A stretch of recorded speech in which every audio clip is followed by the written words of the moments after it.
Hola de nuevo, el día de hoy hablaremos del apartheid, lit. Separación en Afrikaans, fue el sistema de segregación racial en Sudáfrica y Namibia en vigor hasta 1992. Este sistema de segregación racial consistía en la creación de lugares separados, tanto habitacionales como de estudio o de recreo, para los diferentes grupos raciales, en el poder exclusivo de la raza blanca para ejercer el voto y en la prohibición de matrimonios o incluso relaciones sexuales entre blancos y negros. Su propósito era conservar el poder para la minoría blanca, 21% de la población, que en otras condiciones habría perdido su posición de privilegio. Antes de la victoria del Partido Nacional en 1948 las personas negras podían votar, pero con muchas restricciones. En teoría, el sistema consistía básicamente en la división de los diferentes grupos raciales para promover el desarrollo. Todo este movimiento estaba dirigido por la raza blanca, que instauró todo tipo de leyes que cubrían, en general, aspectos sociales. Se hacía una clasificación racial de acuerdo a la apariencia, la aceptación social o la ascendencia. Este nuevo sistema produjo revoluciones y resistencias por parte de los ciudadanos no blancos del país. A finales de los años 1980, en el marco de la guerra de la frontera de Sudáfrica, Namibia y Angola, la Unión Soviética retiró su apoyo económico y bélico a Angola y Cuba, haciendo inviable para ambos países proseguir la lucha. Y del mismo modo, los Estados Unidos cesaron su apoyo financiero a Sudáfrica, lo cual trajo graves consecuencias al gobierno de Pretoria, entre ellas el principio del fin del régimen del apartheid en el sur de África, que estuvo en vigor hasta los años 1990, siendo en 1992 la última vez en que solo votaron plenamente las personas de raza blanca. El sistema fue efectivamente practicado en Sudáfrica durante siglos por los colonos blancos de origen neerlandés, los Afrikaner, contra la población negra de este territorio, pero desde la instauración de la Colonia del Cabo en 1814 por el Reino Unido de Gran Bretaña e Irlanda, carecía de respaldo jurídico en las normas impuestas por los británicos. Asimismo, el abierto racismo de la mayoría de la población blanca de origen afrikaner no era compartido por la minoría de blancos de origen británico, ni por las autoridades coloniales designadas desde el Reino Unido. A pesar de que el racismo contra la población negra no tenía respaldo oficial de las autoridades británicas, durante varias décadas, y especialmente después de las dos guerras de los Bóeres, la población afrikaner había luchado para evitar el peligro inglés, rechazando las medidas liberales de las autoridades coloniales británicas, insistiendo en que el racismo contra los negros era parte de la lucha por la preservación de la identidad nacional afrikaner, siendo esta la meta esencial de su actividad política. Después de que en 1910 la Unión Sudafricana lograra la autonomía interna dentro de la Commonwealth británica, los políticos afrikaneres insistieron en mantener una política de segregación racial de facto, aprovechando el debilitamiento del control británico y emitiendo normas internas para frustrar el desarrollo político y económico de la población negra. Así, la presión afrikaner impidió otorgar el sufragio a los negros y vetó que estos asumieran cargos en la administración pública. Todas estas normas segregacionistas y racistas, impuestas de modo semioficial por la presión afrikaner, fueron llamadas pequeño apartheid. La discriminación racial de los afrikaneres hacia la población negra no fue formalizada sino hasta 1948, fecha en la cual empezó a tomar forma jurídica al ser respaldada por leyes promulgadas a tal efecto.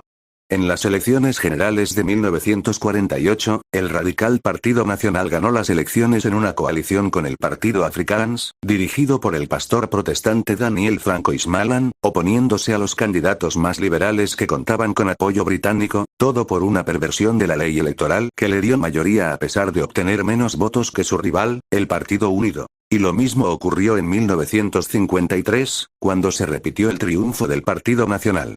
Malan, en su primer discurso de 1948, consideró que su triunfo electoral significaba que hoy día Sudáfrica vuelve a ser nuestra, Dios permita que sea nuestra siempre, entendiendo que el término nuestra abarcaba solamente a los blancos de origen afrikaner. Para esa fecha, la población blanca formaba el 21% de los habitantes de Sudáfrica, siendo el 68% de raza negra y el 11% restante mestizos e indostanos. Poco después del triunfo nacionalista, el gobierno de Malan emitió leyes para segregar oficialmente a cada individuo de acuerdo a su raza, estableciendo un registro racial obligatorio bajo control del gobierno. En 1949 otra ley prohibía los matrimonios interraciales y castigaba como un delito a las relaciones sexuales entre individuos de razas diferentes. Una ley promulgada en 1951 reservaba ciertos distritos en las ciudades donde solo podían habitar los blancos, forzando a los no blancos a emigrar a otros lugares, lo cual estaba previsto para mantener la mayor cantidad posible de negros en las zonas rurales y evitar su transformación en una clase media urbana. También se prohibió para todos los efectos que la población negra pudiera comprar inmuebles dentro de los centros urbanos. Para el nuevo régimen afrikáner el peligro étnico ya no estaba encarnado en los británicos, sino en la población negra, a la cual se marginaba de todas las maneras posibles para conservar el país bajo dominio de los blancos. Tiempo después, tras una serie de choques con Botha a lo largo de 1989, de Klerk logró asumir el cargo de presidente de Sudáfrica el 20 de septiembre de 1989. Comprendiendo que el escenario de la política mundial presionaba a realizar grandes cambios políticos en Sudáfrica, de Klerk abandonó rápido sus posiciones conservadoras e inició negociaciones con otros políticos blancos para poner fin al apartheid, trabajando primero para suprimir la legislación racista que había estado en vigor durante los últimos 40 años. En su discurso de apertura del Parlamento el 2 de febrero de 1990, Frederick de Klerk anunció que empezaría un proceso de eliminación de leyes discriminatorias, y que levantaría la prohibición contra los partidos políticos proscritos, incluyendo el principal y más relevante partido de oposición negro, el Congreso Nacional Africano, más conocido como ANC, del inglés African National Congress, que había sido declarado ilegal 30 años antes, anunciando también el fin del estado de emergencia declarado por el expresidente Botha, una moratoria de la pena de muerte y la liberación del encarcelado líder negro Nelson Mandela, el cual fue efectivamente liberado de la cárcel 9 días después, el 11 de febrero, junto con otros 120 integrantes del ANC. Así, entre 1990 y 1991 fue desmantelado de modo organizado el sistema legal sobre el que se basaba el apartheid, derogando paulatinamente las leyes que habían dispuesto la segregación racial desde 1948 y que habían privado de derechos políticos a la población negra. En marzo de 1992, en la última ocasión en que solo los blancos votaron, un referéndum le concedió facultades al gobierno de F.W. de Klerk para avanzar en negociaciones para una nueva constitución con el ANC y otros grupos políticos de la población negra. Las mismas se prolongaron durante largos meses al surgir graves tensiones entre los sectores conservadores y liberales de la etnia afrikáner, mientras aparecían también serias y violentas rivalidades entre el ANC y el partido Inkatha, de mayoría étnica zulú.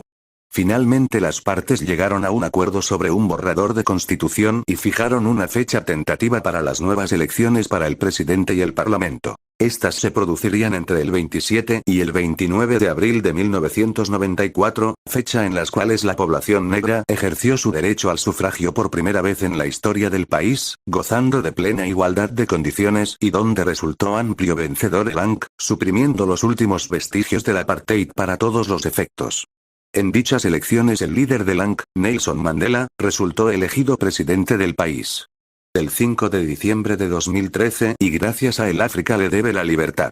Gracias por su atención y no olvide